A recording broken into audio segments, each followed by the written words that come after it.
नंदी, नंदी यहाँ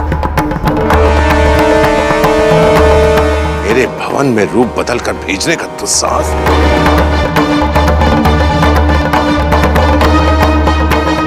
तूने ये स्पष्ट कर दिया शिव कि तुझे मेरी चेतावनी की गंभीरता का जरा सा भी आभास नहीं है।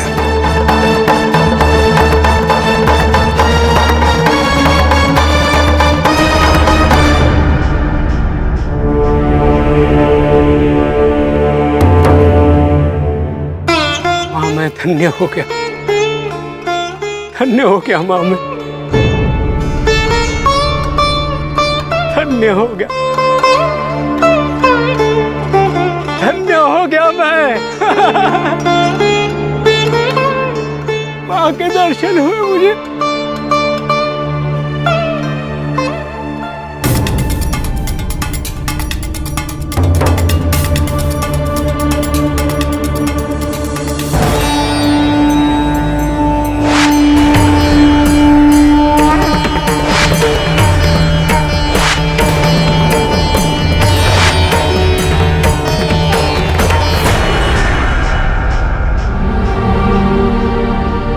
स्वामी, शांत हो जाइए स्वामी, शांत हो जाइए।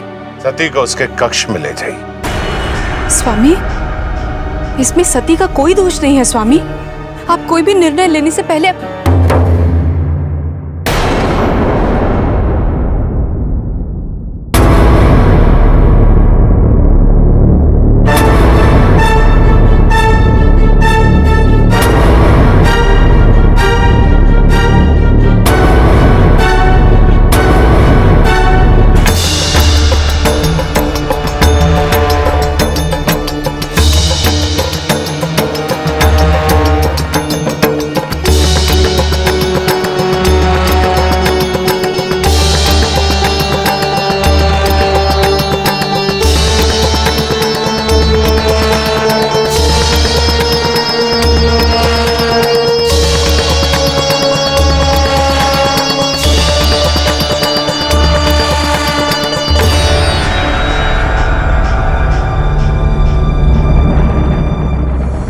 कौन थे ऋषि कश्यप? आप उसे ऐसे क्यों देख रहे थे? पिताजी भी उसे देखकर परेशान लग रहे हैं। कौन है वो?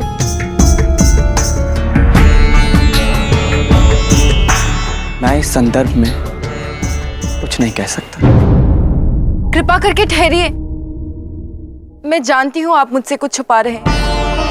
कृपया मुझे बता दीजिए। मैं आपसे विनती करती हूँ, बताइए ना वो कौन है?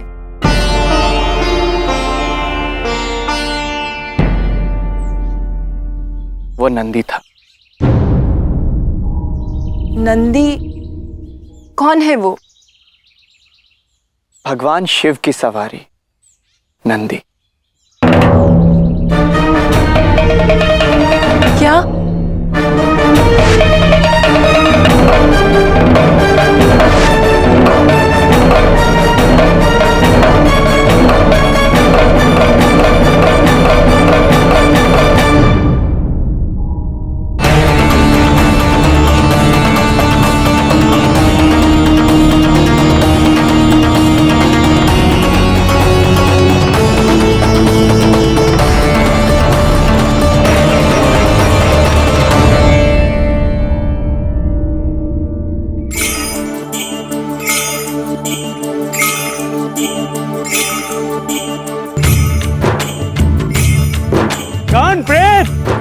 कहाँ हो तुम दोनों? अरे बाहर आओ, देखो देखो मैं क्या लाया हूँ। गान प्रेत,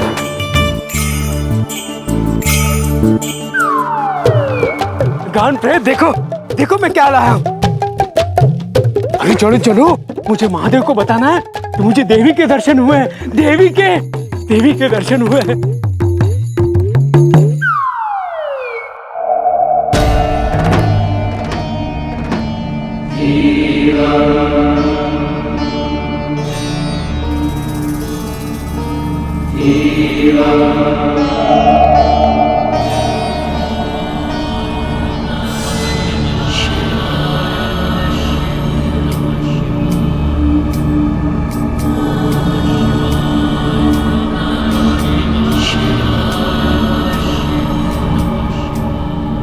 प्रभु प्रणाम। आज मुझे माता के दर्शन हुए प्रभु। हाँ प्रभु, माता के दर्शन। बिल्कुल वैसे ही भव्य रूप जैसे मैंने कल्पना की थी।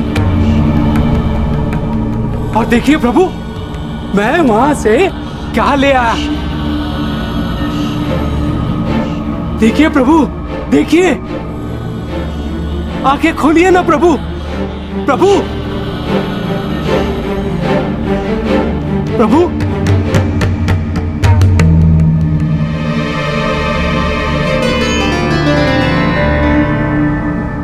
प्रभु, जब से मुनिवर नारद ने देवी सती की चर्चा की, तब से ही मैं उनके दर्शन के लिए व्याकुल था। जब मैं वहां पहुंचा तो मैंने देखा कि 1,00,000 कमल फूलों के पंखुड़ियों पर देवी सती 9 दिनों से निरंतर आपका नाम लिख रही थी। तब मुझसे रहा नहीं गया। मैंने आपको ये पंखुड़ियां दिखाना अनिवार्य समझा, इसीलिए मैं ले आया प्रभु। देखिए प्रभु, ये देवी सती की श्रद्धा और आपके प्रति उनके प्रेम का प्रमाण है। ले जाओ इन पंखुड़ियों को यहां से। मेरे साथ इतने लंबे समय से कैलाश पर वास करने के बाद तुम सांसारिक मोह माया से मुक्त नहीं हुई। क्षमा करे प्रभु, क्षमा करे, क्षमा करे प्रभु, क्षमा करे। मैंने आपका समय व्यर्थ किया। मैं ही मूर्ख था जो एक छोटी सी बात पर इतना प्रसन्न हो बैठा।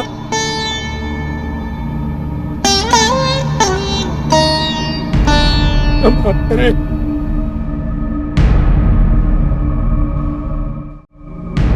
नंदी,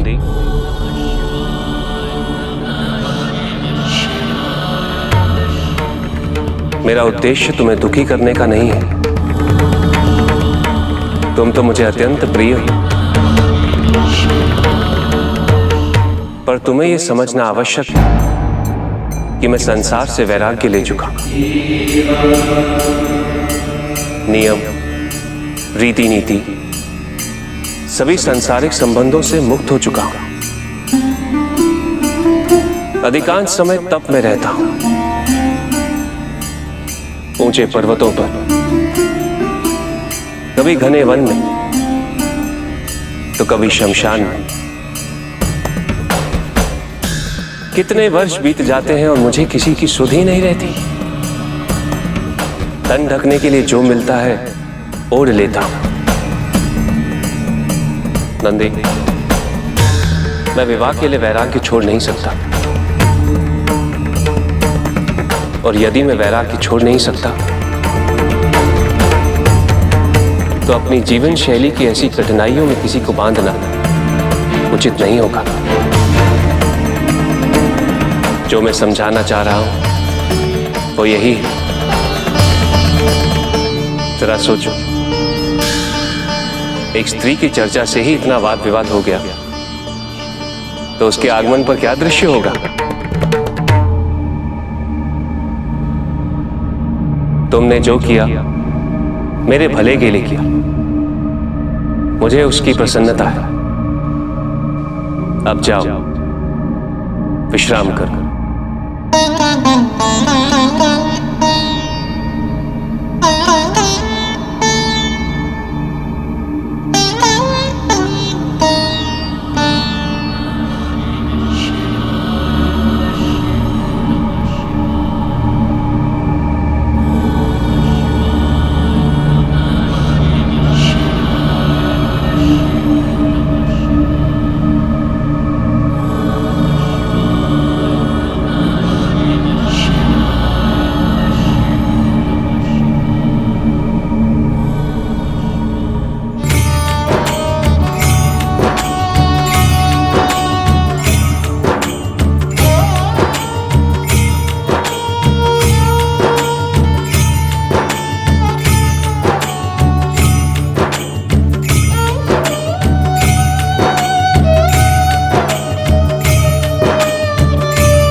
पिताजी कहाँ हैं? मुझे उनसे अभी बात करनी है। जो कुछ भी हुआ उसमें मेरा कोई दोष नहीं। मैं जानती हूँ सती, तुम्हारा कोई दोष नहीं है। मैं तो ये भी नहीं जानती थी कि है कौन ये नंदी। मैं समझ सकती हूँ। जाओ, तुम्हारे पिताश्री प्रतीक्षा कर रहे हैं। संध्या पूजन का समय हो रहा है। लेकिन माँ, देखो सती, तुम ब्राह्मण पुत्री हो। हर परिस्थिति में अपने मन पर नियंत्रण रखना तुम्हारा दायित्व है पुत्री, और विशेषकर पूजन काल में। मुझे बहुत डर लग रहा है माँ। न जाने पिताजी कितने क्रोधित हो रहे होंगे। सत, अपने पे नियंत्रण रखो। तुम जानती हो ना, तुम्हारे वेद पाठ के बिना ये संध्या पूजन अपूर्ण है।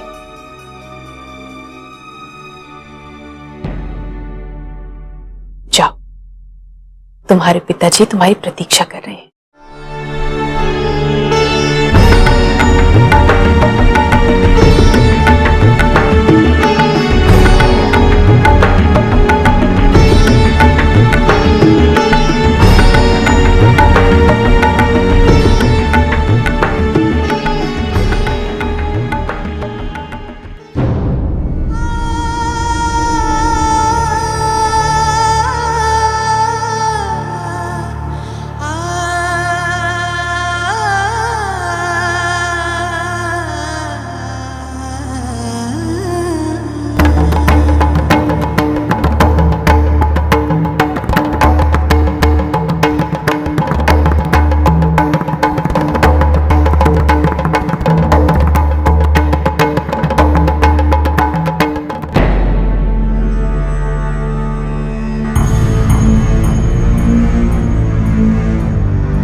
क्या हुआ?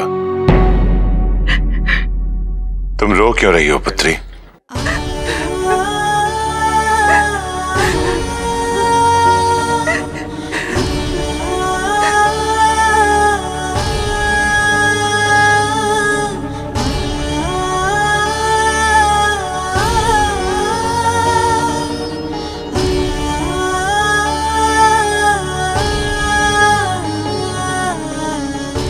मेरा कोई दोष नहीं है पिताजी। मैं तो जानती भी नहीं थी कि वो नंदी था। मैं जानता हूं, इसमें तुम्हारा कोई दोष नहीं।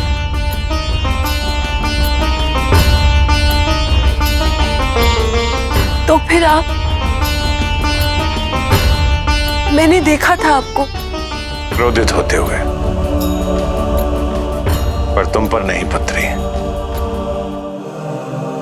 उस नंदी पर जिसने यहां आने का दुस्साहस किया। इसमें तुम्हारी कोई भूल नहीं। तुम निश्चिंत रहो।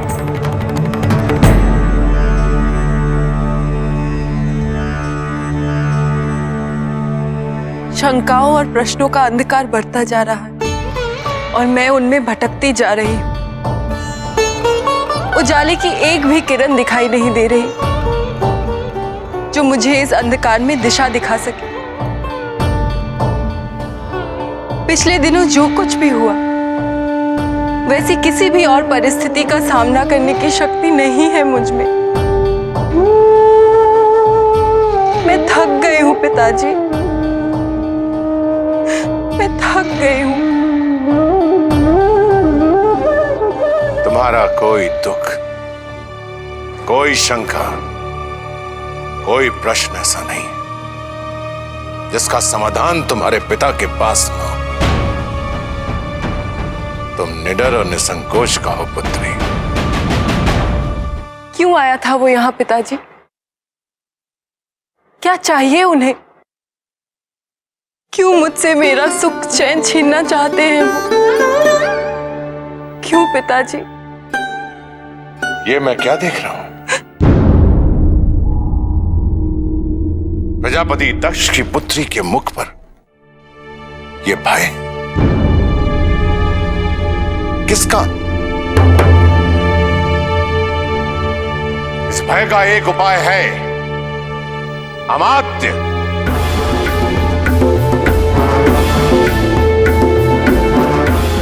जी प्रजापति।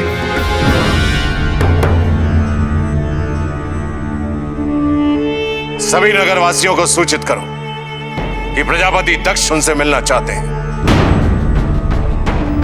जो आज्ञा प्रजापति।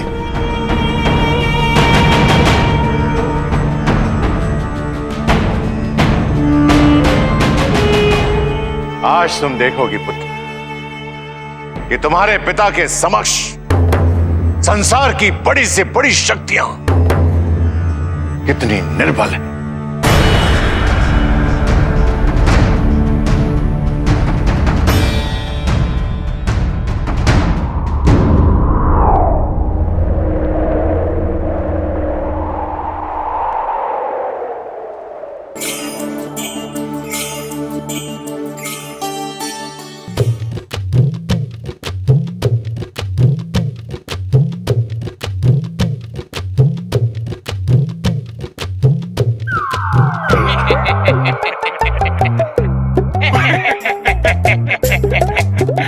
बड़े उदास उदास लग रहे हो। ऐसा भी क्या हो गया? जैसे तुम जानते ही नहीं हो। इतना नाटक क्यों करते हो? महादेव के बार बार मना करने के बाद भी पहुंच जाते हो वही रट्टा मारते हुए। देवी ले आइए, देवी ले आइए। क्या लाभ हुआ? इतनी बोरियां ढोके लाए। कमल की और महादेव ने पलट कर देखा तक नहीं। व्यर्थ हो गया ना। चलो अब और उदास ना हो। चिलिम लगाओ, मस्त रहो। जय भोलेनाथ। जय भोलेनाथ। बहुत लाभ उठा लिया तुम सबने महादेव के भोलेपन का। अरे कभी चिंता की है भोलेनाथ की? बस डूबे रहते हो नशे में धुत। अब महादेव की चिंता क्यों करनी? चिंता तो उन्हें करनी चाहिए हमारी कि हमें क्या कष्ट है। तुम जैसे कष्टों से उन्हें मुक्ति दिलवाने के लिए ही मैं चाहता हूँ कि देवी सती का यहाँ शीघ्र से शीघ्र आगमन हो। अरे gun gun gun gun gun, ये तो फिर शुरू हो गया। भगवान भोलेनाथ को किसी देवी की आवश्यकता नहीं। इस बात को अच्छी तरह से बिठा ले अपनी इस मोटी बैल बुद्धि में। मैं जानता हूँ जो मैं कर रहा हूँ वह सही कर रहा हूँ। महादेव अभी मेरी बात नहीं समझ रहे हैं तो ठीक है, पर मैं ये भी जानता हूं कि कहीं ना कहीं मेरे स्वामी को अपने अधूरेपन की अनुभूति है। उनका हृदय भी एक संगनी के लिए अवश्य तरसता है। अपने अकेलेपन का उनको आभास है। वो वैराग्य अवश्य है, और उनके मन में अभी भी कोई दुख है जो वो किसी के साथ बांटते नहीं है। अरे भाई, तू पहल का पहल ही रह गया। सीधे सीधे कोई बात तेरे भेजे में घुसती नहीं, इसलिए हम तुम्हारी बिरादरी वालों को खेतों में मार मार कर काम करवाते थे। हाँ, मैं बैल हूँ मैं बैल। मेरी मोटी बुद्धि ही सही, पर मेरे पास हृदय है, हृदय जो तुम दोनों के पास नहीं। और इसीलिए मैं अपने महादेव की पीड़ा को समझता हूं,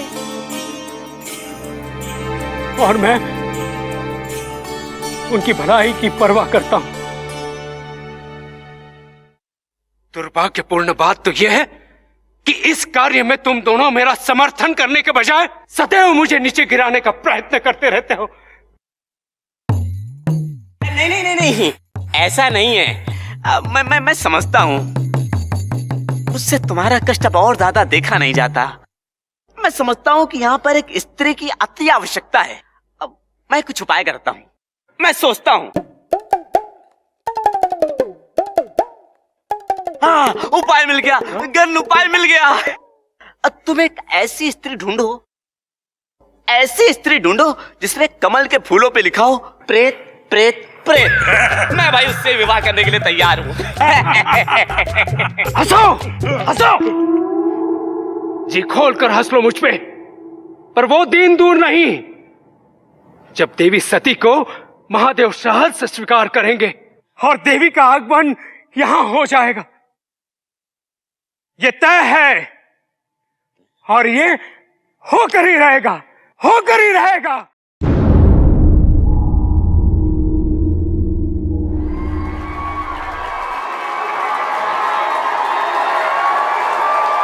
सावधान! ब्रह्मपुत्र प्रजापति दक्ष अपनी पुत्री सती के साथ पधार रहे हैं। प्रजापति दक्ष की प्रजापति दक्ष की प्रजापति दक्ष की प्रजापति दक्ष की प्रजापति दक्ष की प्रजापति दक्ष की।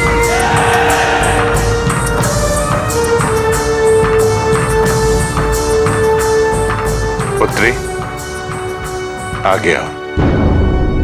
देवी सती की, देवी सती की, देवी सती की, देवी सती की, देवी सती की।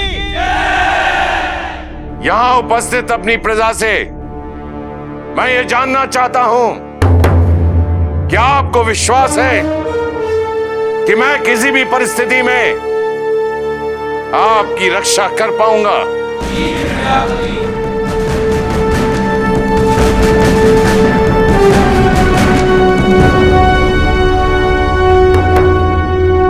क्या मैं आपको किसी भी प्रकोप से सुरक्षित रखने में समर्थ हूं? सुना तुमने? जब मेरी प्रजा को किसी प्रकार का भय नहीं है, तो मेरी अपनी पुत्री क्यों भयभीत है? सती, तुम्हें अपने पिता की शक्ति और सामर्थ्य का ज्ञान नहीं है, इसीलिए तुम अज्ञानता के अंधकार में हो। परंतु आज मैं तुम्हारे जीवन से इस अंधेरे को सदा सदा के लिए दूर करने जा रहा हूं। मुझे प्रसन्नता है कि प्रजा को प्रजापति दक्ष पर पूर्ण रूप से विश्वास है। मैं जानता हूं कि आप लोगों ने अभी तक मेरी सिर्फ शक्ति के बारे में सुना है, देखा कुछ भी नहीं। आज मैं उन शक्तियों का एक छोटा सा रूप दिखाने जा रहा हूं।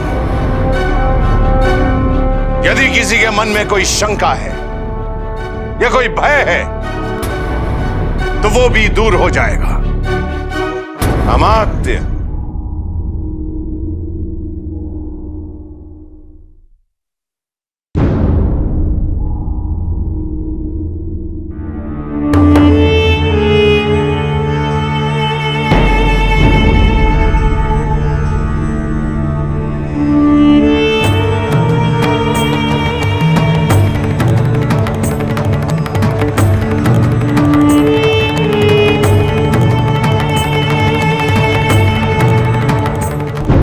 बताओ पुत्री, पंच तत्व कौन कौन से हैं? अग्नि, जल, वायु, पृथ्वी और गगन। और ये सभी तत्व बहुत महत्वपूर्ण हैं। जी पिताजी, पांचों का अपना अपना महत्व है। इनसे अधिक शक्तिशाली और कुछ भी नहीं। अब तुम देखती जाओ इन सर्वशक्तिशाली तत्वों की दशा जब वे तुम्हारे पिता के समक्ष आएंगे, और तुम्हें विश्वास हो जाएगा कि तुम्हारे पिता से अधिक शक्तिशाली कोई नहीं है। और शक्तिशाली दक्ष की पुत्री को किसी से भयभीत होने की आवश्यकता नहीं है, किसी से नहीं।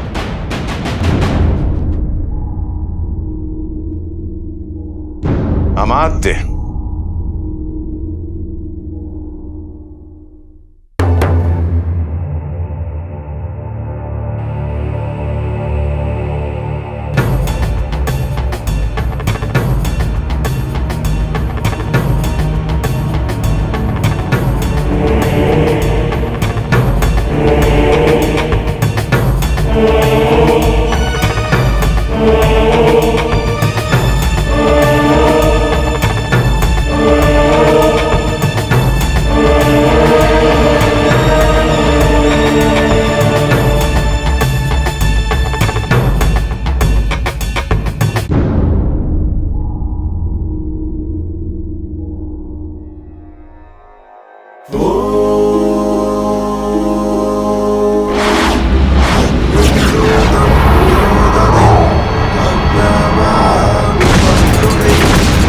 अग्नि जो किसी को भी भस्म कर सकती है।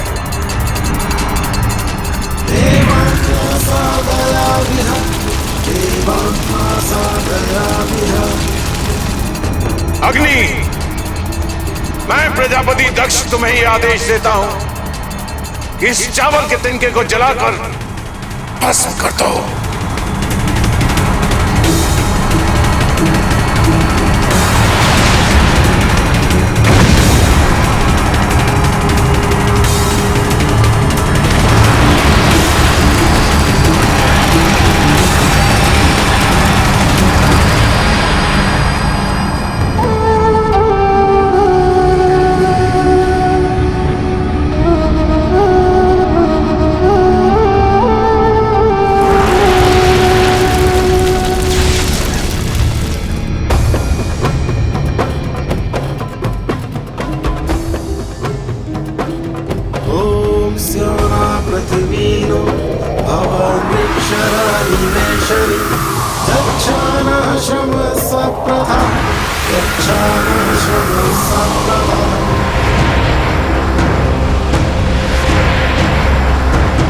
पृथ्वी, अपने प्रकोप का प्रमाण दो और निकल जाओ इस तिनके को।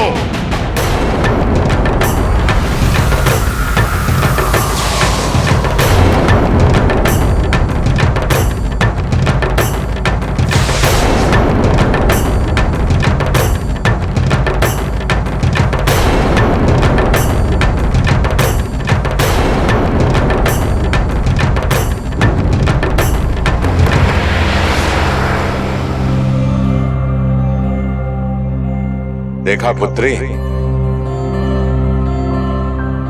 ये सर्वशक्तिशाली तत्व तुम्हारे पिता के समक्ष इनकी क्या दशा है। तो कौन है इस संसार में जो मेरी पुत्री को क्षति पहुंचाने में सक्षम हो? नहीं, इतना सामर्थ्य किसी में नहीं। तो फिर शिव और उनके मत के लोग मेरे साथ ही क्यों?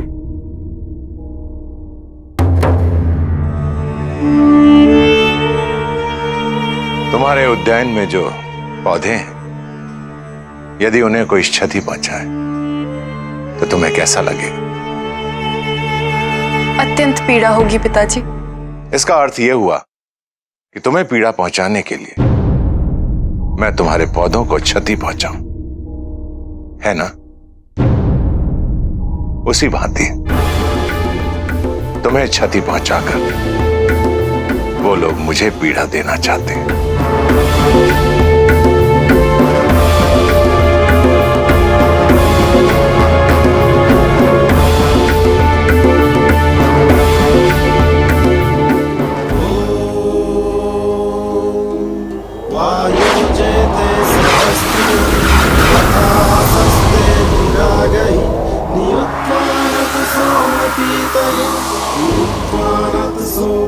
वायु, यदि तुम में शक्ति है तो उड़ा ले जाओ इस तिनके को।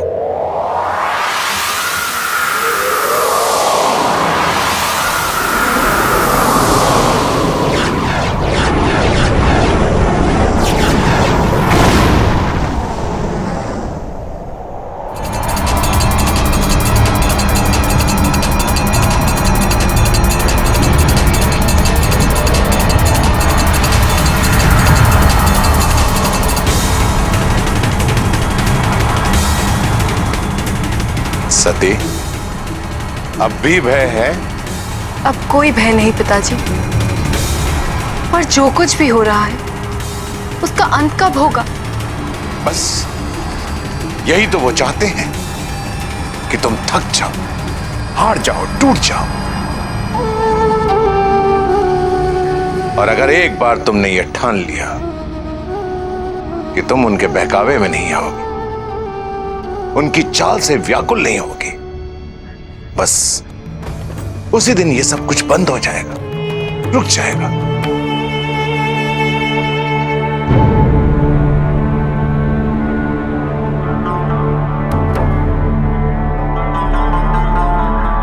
नहीं समझी?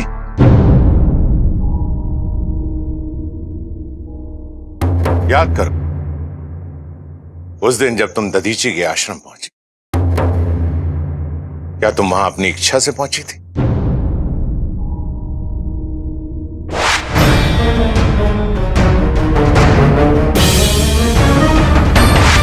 क्या तुम्हें ऐसा नहीं लग रहा था जैसे तुम्हें कोई अपनी ओर खींच रहा है?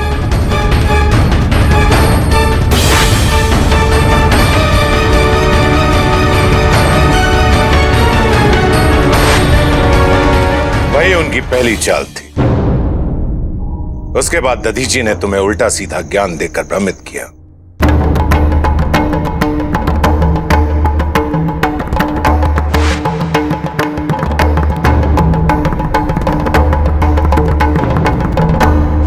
दधीची ने तुम्हें इतना भयभीत करके भेजा कि अपने पिता के सम्मान के लिए तुमने उस शिवलिंग की स्थापना कर दी और फिर शिव का प्रकट हो, ताकि वो तुम्हें अपनी ओर खींच सके, अपनी ओर आकर्षित कर सके।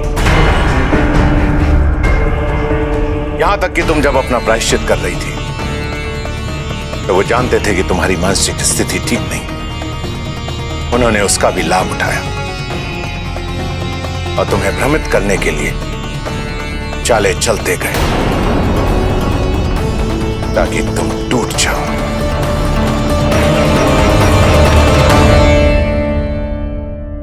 और तुम्हें इतना हताश कर दिया कि तुम अपना सुदबुद्धि खो बैठी, विष्णु की जगह शिव का नाम लिख दिया और तुम्हें पता ही नहीं चला।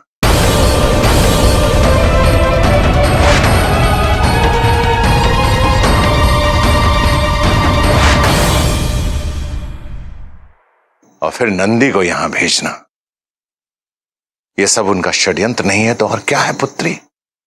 क्या है? आप ठीक कह रहे हैं पिताजी। उन्होंने अब तक मुझे माध्यम बनाया। मैं भी कितनी मूर्ख थी जो ये समझ ही न सकी। सब कुछ इतना स्पष्ट था, फिर भी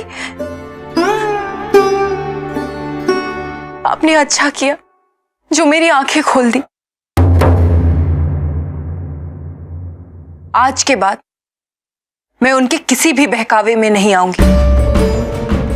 मैं भी देखती हूं अब वो मेरे द्वारा आपको क्षति कैसे पहुंचाते हैं।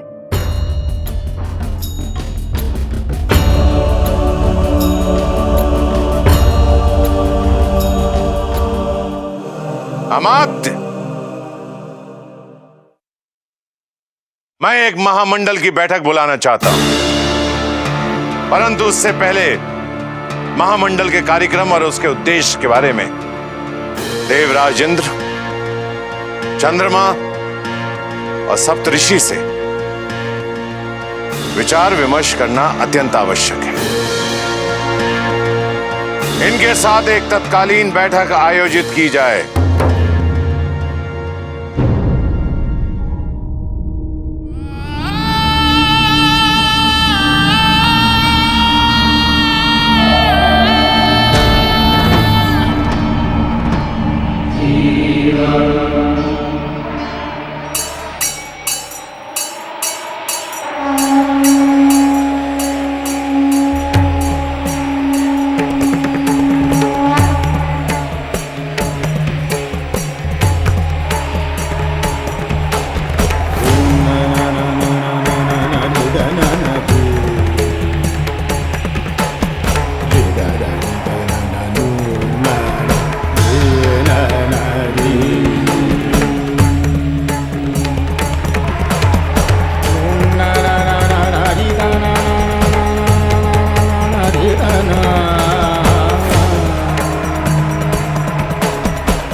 महादेव,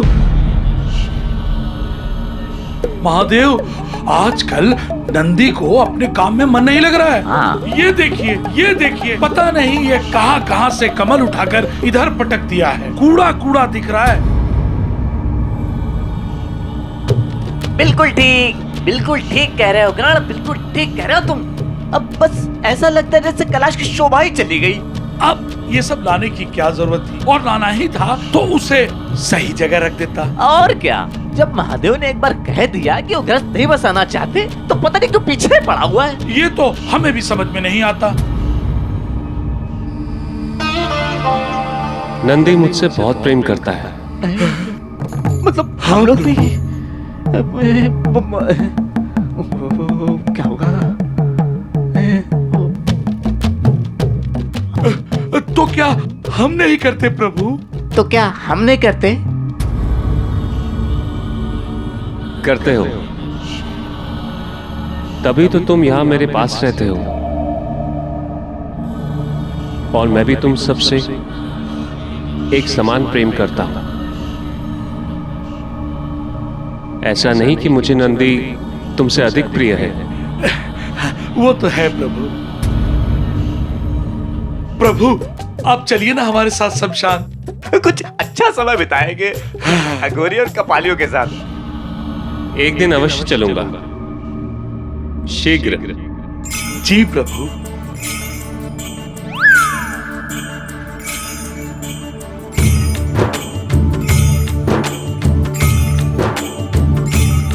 ये दोनों यहाँ फिर से आ गए।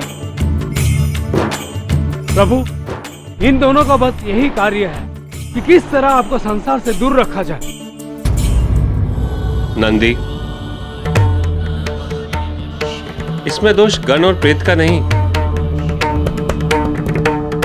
दुखों से उमड़ते हुए उस मायावी संसार से मैं न जाने कब से दूर हो चुका हूं, और सदैव दूर ही रहूंगा।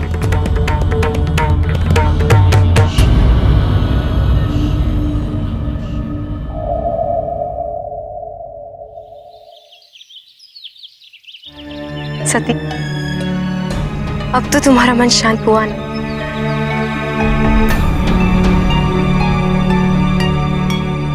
जिन लोगों ने मुझे मेरे पिता के विरुद्ध माध्यम बनाया, मैं उन्हें कभी क्षमा नहीं करूं। मैं मानती हूं कि मैं आकर्षित हो गई थी। वो छवि, वो स्वप्न, वो सभी घटनाएं जो मेरे साथ घटी, उन सबके चलते मुझे ऐसा ही लगा कि कहीं कोई है जो मुझसे आकर्षित हो रहा है। परंतु सच्चाई यही है कि वो सब छलावा था, मेरी भावनाओं के साथ खिलवाड़ था। कितनी मूर्ख थी मैं। सती, प्रजापति दक्ष की पुत्री होने का अर्थ ये तो नहीं कि तुमसे कभी कोई भूल ही नहीं होगी, परंतु भूल हो जाने पर उसे स्वीकार करना, उसे सुधारना प्रजापति की पुत्री से ये अपेक्षा अवश्य है। और यही तुमने किया, फिर खेद कैसा।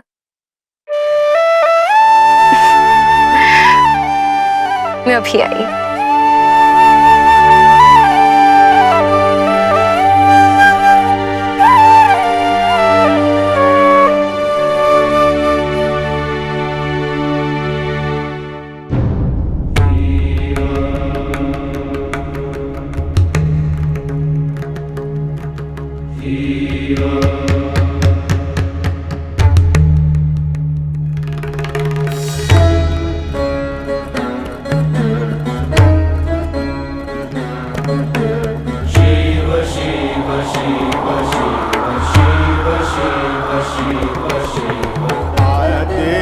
अनंत शिव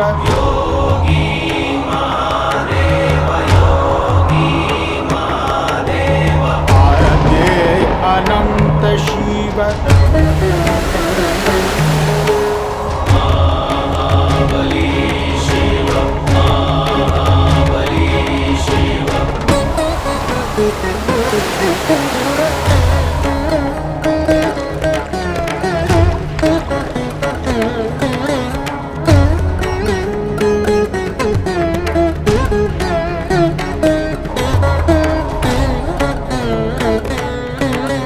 शिव शिव शिव शिव